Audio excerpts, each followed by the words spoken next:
दोस्तों, आज मैं आपको श्याम बाबा के चमत्कार की नहीं बल्कि जादू की कहानी सुनाता हूँ। एक बार तीन दोस्त थे और तीनों ने खाटू श्याम जी जाने का प्लान किया। पैकिंग पूरी कर ली, सारी तैयारियां कर ली। 5 सीटर गाड़ी थी इनके पास, लेकिन लोग थे सिर्फ तीन। इन्होंने सोचा खाटू श्याम जी जा रहे हैं तो चलो गाड़ी भरकर ही लेकर के चलते हैं। इन्होंने सोचा एक और दोस्त को कॉल कर लेते हैं, अगर कोई जाने के लिए तैयार होगा तो हम चार लोग मिल करके चलते हैं। ये लोग दिल्ली से खाटू श्याम जी जाने के लिए निकल रहे थे।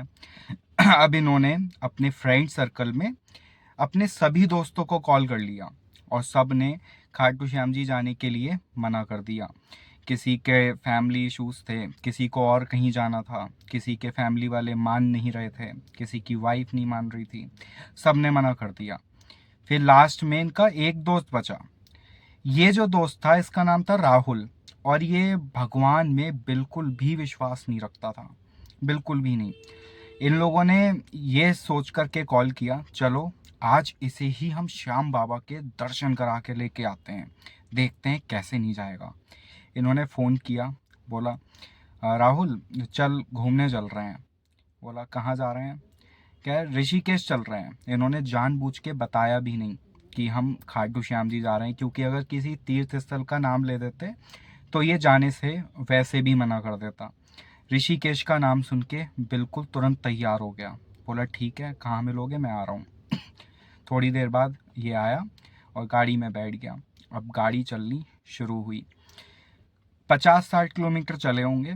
फिर पीछे से बोलता है कि भाई ये रास्ता तो यार ऋषिकेश का लग नहीं रहा है, तुम लोग जा कहाँ रहे हो?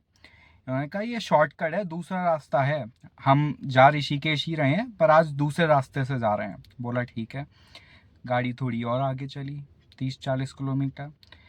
फिर बोलता है भाई तुम मुझे सच सच बता दो कि तुम कहाँ जा रहे हो। ऋषिकेश का रास्ता तो ये नहीं है, ना ही कोई शॉर्टकट है, मैं कई बार ऋषिकेश गया हूँ और ये ऋषिकेश का रास्ता नहीं है। इन्होंने कहा हाँ ऋषिकेश नहीं जा रहे हैं, हम खाटू श्याम जी जा रहे हैं। अब भाई ये गुस्से में एकदम बोला कि यार तुम लोगों ने, यार ये कैसा मजाक है। भाई मैं तुमसे बोल कर के आया था कि ऋषिकेश चलेंगे, तुम यार फिर से तीर्थ स्थल पे लेके चल दिए। जब तुम लोगों को पता है कि मैं भगवान में नहीं मानता तो क्यों लेके जा रहे हो मुझे, क्या करूंगा मैं वहां पे, मेरा क्या काम है वहां पे। इन्होंने समझाया कि अब तू आ गया है, वापस तो जा नहीं सकता, अब कोई और रास्ता तो था नहीं इनके पास। बैठना गाड़ी में ही पड़ा और जाना भी पड़ा। अब चलते चलते थोड़ी बहुत देर में ये खाटू धाम पहुंच गए। वहां पे चारों लोग गाड़ी से उतरे, अपना फ्रेश फ्रेश हुए, रूम लिया। उसके बाद श्याम बाबा के दर्शन करने के लिए निकल पड़े। चारों ने मिलकर के एक प्लान बना लिया कि भीड़ आज खाटू श्याम जी में बहुत ज़्यादा है, तो हो सकता है कि हम चारों लोग अलग अलग हो जाएं। तो एक पॉइंट बना लेते हैं कि अगर हम बाई चांस इधर उधर हो गए तो हम यहाँ पर आकर के मिलेंगे। ये भाई साहब बड़बड़ाते हुए चल रहे हैं कि यार तुम ये ले आए मुझे, क्या मैं इतनी भीड़ में परेशान हो रहा हूँ, अच्छा खासा ऋषिकेश जाते, तुम लोग भी क्या भगवान भगवान में ये करते हो, इतनी ज़्यादा भीड़ है यहाँ पे, मैं नहीं जा रहा, मैं अपने होटल में आराम करूँगा। लेकिन ज़बरदस्ती तीनों ने घसीट के इसको भी लाइन में लगा दिया और वो पॉइंट तय कर लिया कि अगर हम खो गए तो यहाँ पर आकर के मिल जाएंगे। अब ये लाइन में लग गए। जैसे जैसे लाइन में आगे बढ़ते हैं, कभी दो लोग बीच में घुस गए, कभी कोई बीच में घुस गया। इधर उधर से देखते ही देखते जैसे जैसे श्याम बाबा के पास पहुंच रहे हैं दर्शन के लिए, चारों लोग अलग अलग हो गए और एक एक करके श्याम बाबा के दर्शन किए। और दर्शन करके एक एक करके उस पॉइंट पर आकर के खड़े होते जा रहे थे। जब पहला बंदा पहुंचा उसने दूसरे को कॉल किया कि भाई कहाँ पर है, मैं उसी जगह पर आकर खड़ा हो गया हूँ, जब दर्शन हो जाए तो यहीं पे आ जाना। एक एक करके तीन लोग तो वहाँ पे पहुँच गए उस जगह पर।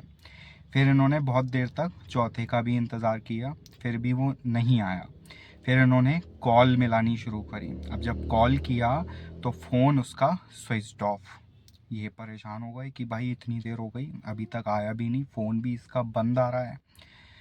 ये लोग आसपास ढूंढने लगे, उसका कोई पता नहीं, बिल्कुल नहीं मिला। कई बार फ़ोन मिलाया, कई बार, और हर बार switch off switch off switch off. ये घबरा गए कि भाई हम अपने साथ लेकर के आए हैं और ये पता नहीं कहाँ खो गया, घर पर क्या बोलेंगे।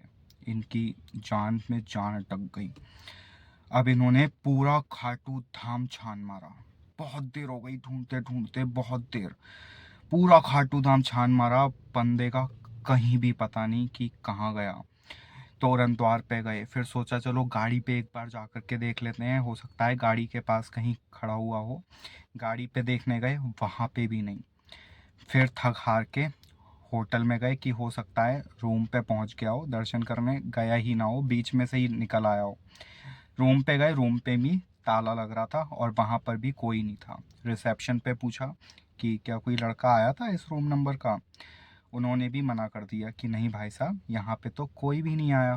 फिर ये थक हार के होटल के अपने कमरे में जा कर के बैठ गए। इन्होंने सोचा कि इधर उधर हो गया होगा, शायद थोड़ी बहुत देर में किसी दूसरे के नंबर से कॉल कर लेगा, या फिर अपना फ़ोन कहीं चार्जिंग पे लगा के, हो सकता है फ़ोन डिस्चार्ज हो गया हो, तो अपने आप कहीं नहीं मिलेंगे तो रूम पे तो आ ही जाएगा। अब ये लोग रूम पे बैठ के उसका इंतज़ार करने लगे।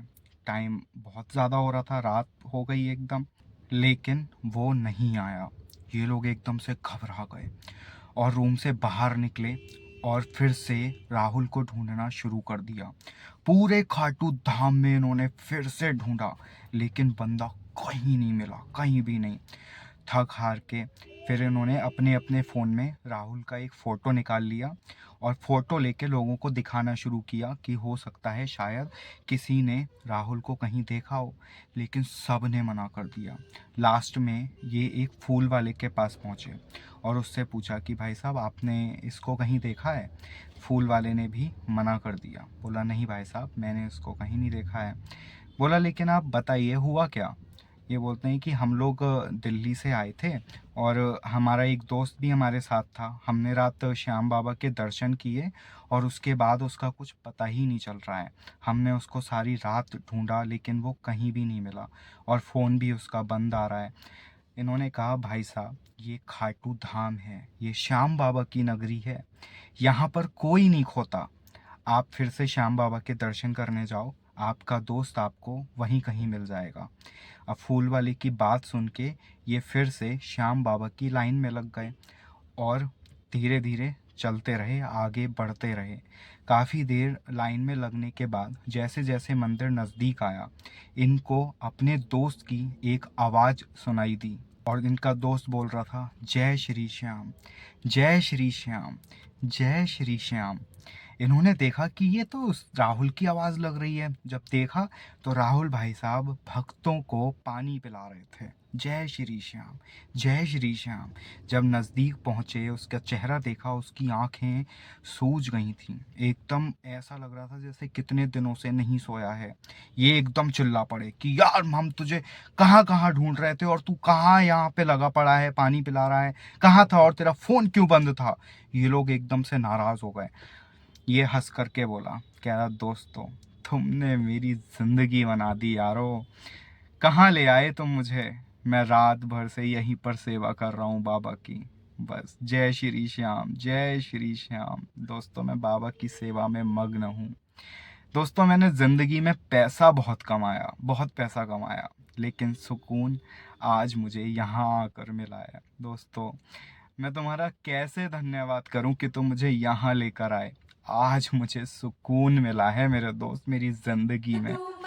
आज मैं बाबा का बहुत बड़ा भक्त हूं। वहाँ पर बैठा है जादूगर सरकार, वहाँ पर बैठा है जादूगर सरकार। नहीं मानोगे तू बन के बावरा खाटू की गलियों में डोलेगा, तू बन के बावरा खाटू की गलियों में डोलेगा। मेरे श्याम का जादू है सर चढ़कर, कैसे मेरे श्याम का जादू है